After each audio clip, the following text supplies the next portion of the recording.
What's up, everybody? It's the Baked Runner. Welcome to the 90-Day Health Challenge, week number 3 with John. Things have been going great. John is feeling good and everything has been going well. So, of course, what we always like to do, first and foremost, is get John to show us some skin and jump on the scale and let us see what another week on the Health Challenge has done for his weight and physique. Alrighty. All right.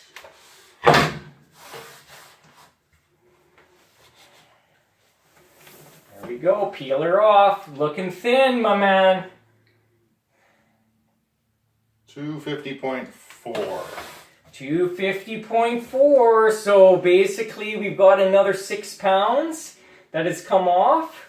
So basically a 10-pound weight loss altogether. That is amazing. Not bad for 2 weeks. No, but not bad at all. And how are you feeling? Good. Yeah, good. Yes. Right on.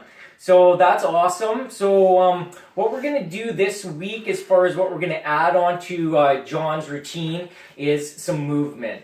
Now, everybody's heard a lot about movement these days. There's this new kind of thing coming around with exercise. People are talking about you got to move, you got to shake it. And I like the old adage of, you move it or you lose it. And honestly, that is the case. Our bodies are made to move in all different directions and all different ways. And, in our lives that we're living, we rarely optimize all of that type of movement. And so, getting into a little bit of a routine where we sort of look at making sure that we're getting the movement in is going to be super important and honestly, one of the best things you can do for yourself.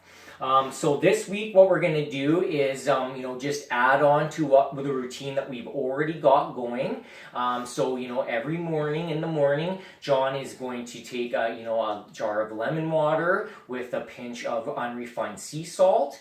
A little bit later on, he's going to have another drink, which is the green drink, which is going to give him, just a big packed amount of vitamins and nutrition, all the greens that he needs for a day.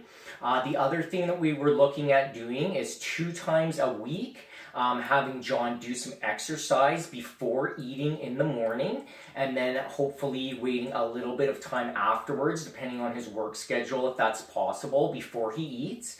And then as well as 2 hours before bed, no eating. Okay, so this week what we're just adding on top of that is we're going to add on about a 10-minute routine to his morning every morning. So what we're going to do with that is John is going to set 5 minutes on his phone stopwatch, a countdown of 5 minutes, and all he's going to do for that 5 minutes, as goofy as he may feel, is he's just going to mindfully move. So, 5 minutes counting down, just some gentle twisting, some rolling, some arm movement, some bending at the hips, whatever he feels, just to get that moving and to consciously be thinking about how does my body move? In all the ways, how does my body move and how can I move it? So 5 minutes a day, he's just going to be moving his body and that's it for that. Now, after that, what he's going to be doing is I brought him over a chin-up bar. And chin-ups are an excellent exercise, but they are for later on, it's something that a person really needs to build up to. But this is a lot to lift still. One thing that is an amazing thing that most people overlook is hanging. Hanging is extremely beneficial for awakening your tendons, your ligaments, and also opening up and stretching out your back, your arms, your shoulders. It's an amazing workout for the upper body, just the art of hanging. So what I'm going to ask John to do is set his stopwatch again for 2 minutes and just put the bar up and hang from it. Now you can support your weight with your legs, so you don't have to completely lift your legs off, but just feel the stretch, feel the pull, feel the stretch. Don't make it painful. just allow your body to feel a little bit of stretching. And eventually, what a person can do if they feel up to it is eventually allow their feet to come off the ground and take the weight of their body. So you really want to really work into that very slowly to the point where you're feeling comfortable allowing your whole body weight to hang from your arms. And then eventually what you can do is work up to a chin-up, which can be far down the road, but really right now what you want to do is just awaken the body, strengthen the tendons, the ligaments, get the movement in. This is going to prepare your body for a lifelong, health and fitness regimen, and starting off slow and easy is always the best.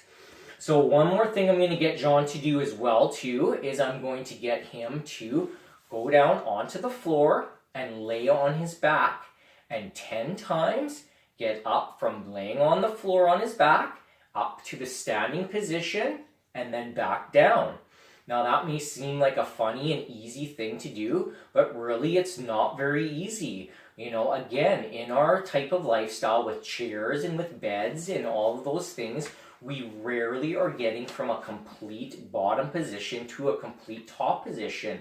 And this allows the body to, again, just get strengthened and adjust and get a lot of movement in. So those 3 things are added on. How does that feel? What do you think of that? Oh, it's fine. Okay, that sounds good. So the amazing thing that's happening, and it happened to me, and a lot of people don't realize does happen, is once a person starts getting healthy, they start feeling so good that they start getting hooked on feeling good. They get hooked on getting healthy. And a couple of things that I had prepared for John in the future, John has now come to me and said, hey, what do you think about this? I want to do this. I'm ready for this. And I'm super, super excited, and I'm really proud of him. And one of the things that we had talked about, in one of the last episodes was the whole way of, giving the body's digestive system some time to to rest and to heal, and, how intermittent fasting is an excellent way of helping the body, rest and rejuvenate. And John's done a bit of research, and I've showed him a couple of videos, and he has made a commitment to now do a 9-hour eating window. So basically what he's going to be doing is he's going to be only eating during a 9-hour period during the day. So when he has his first meal of the day, that's when the clock starts, and when he has his last meal of the day, it ends. So he's going to have a 15-hour window of complete fasting, digesting, and rejuvenating every day, which is going to make an unbelievable difference. Now, if anybody out there is, following along but isn't ready for such a commitment, start off slow, recognize where you're at now, and shave off an hour. And if you can, each week, shave off another hour until you're, maybe within a 10-hour window, or, where John's going for, which is a 9, which is going to really boost all of the benefits that he's seeing. Yeah, for sure. So, we're probably on track for maybe losing 3 pounds this week with what we're doing already, but I kind of got a jump start halfway through the week and really got interested in this time-restricted eating. It really appealed to me because it's not like many other diets or fads where it's taking things away. So I can still eat the same amount of food I was in the past, but it's just compressing the time that I was eating it in. So instead of waking up and having something at 6:30 or 7 in the morning, and then eating throughout the day and having a dinner meal at 6 or 7 at night, now I'm shaved a few hours off of that and really sticking to a tighter window, and that's made tremendous difference on top of what we were already doing. So hence why an even better weight loss this week, and it's actually been going very well. It's a lot easier than I thought it would be at first. I started the day off with that lemon water and the green power drink, and that really gives me the nutrition I need and cuts down on a lot of the cravings that I would have had prior to starting this challenge. So very, very effective and very easy to do. That's awesome to hear. You know, a lot of times it takes a bit of a transition to sort of just compress that eating window. You know, you're breaking or modifying a few habits, but it is true that once you sort of get over that, your body adjusts very, very quickly, and you're going to find that you aren't hungry during those times anymore. And that is just amazing to hear that John is having such a, a good and easy transition into that, and it's going to make a real big difference for sure. Mm-hmm. And a lot of what I've been eating has been, fresh vegetable based stuff.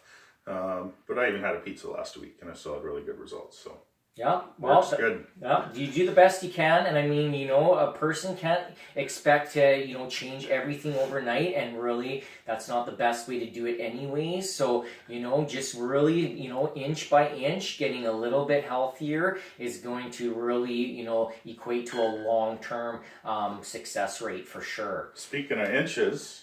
Yes. Gained a belt notch this week. Yeah, I heard. Notch number 3 now. Nice. Slimming it down a bit. That's good. That's good. It's trimming down. You're looking good, my friend. Getting there. Yeah, looking amazing.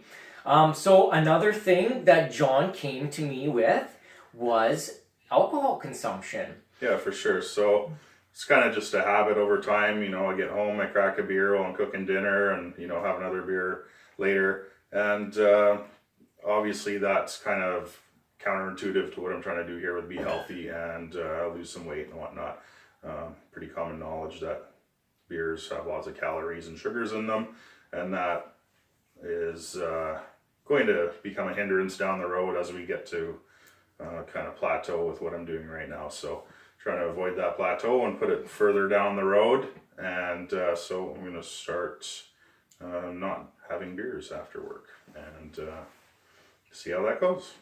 That's amazing. You betcha. I mean, a lot of times people, they do realize that there is a lot of sugar, preservatives and additives in alcohol. But one thing that people mostly don't understand is that the way that alcohol affects the system will allow your body to store more body fat. It changes the way we metabolize food, and as well, alcohol is a poison in the body, so your body is completely diverted to cleansing the body of the alcohol instead of doing its normal functioning. And so if you're eating, especially while drinking, that food is not being processed properly, and a lot of times is becoming stored body fat much more quickly than it would if you're eating it without alcohol. So, that's a huge benefit, and, that's going to make a big difference as well for John. One thing I wanted to do for John, he's having a staff party tonight, and so because he has, come and said, I'm ready to give up drinking, I brought over all of the things that, can really help you. The thing is if you don't plan for success, sometimes you plan to fail. And, having some things ready for you in a situation where you normally maybe would have a alcoholic beverage or possibly some junk food is a real benefit to you. So what I did is I brought John over, for one here, some alcohol-free beer. So, a lot of people really like the taste of beer. They find beer to be a social drink. Well, you can have a beer without the alcohol, so that's going to really make a huge benefit. And as well, you can find beer that are non-alcohol and no sugar as well, and hey, that's a double win. Another thing that I really, really like for those kind of instances as well is coconut water. Coconut water is really refreshing. You can have it nice and cold, and it's just, something to sip on and enjoy in replacement of an alcoholic beverage. And right here I brought over a can of our homemade kombucha.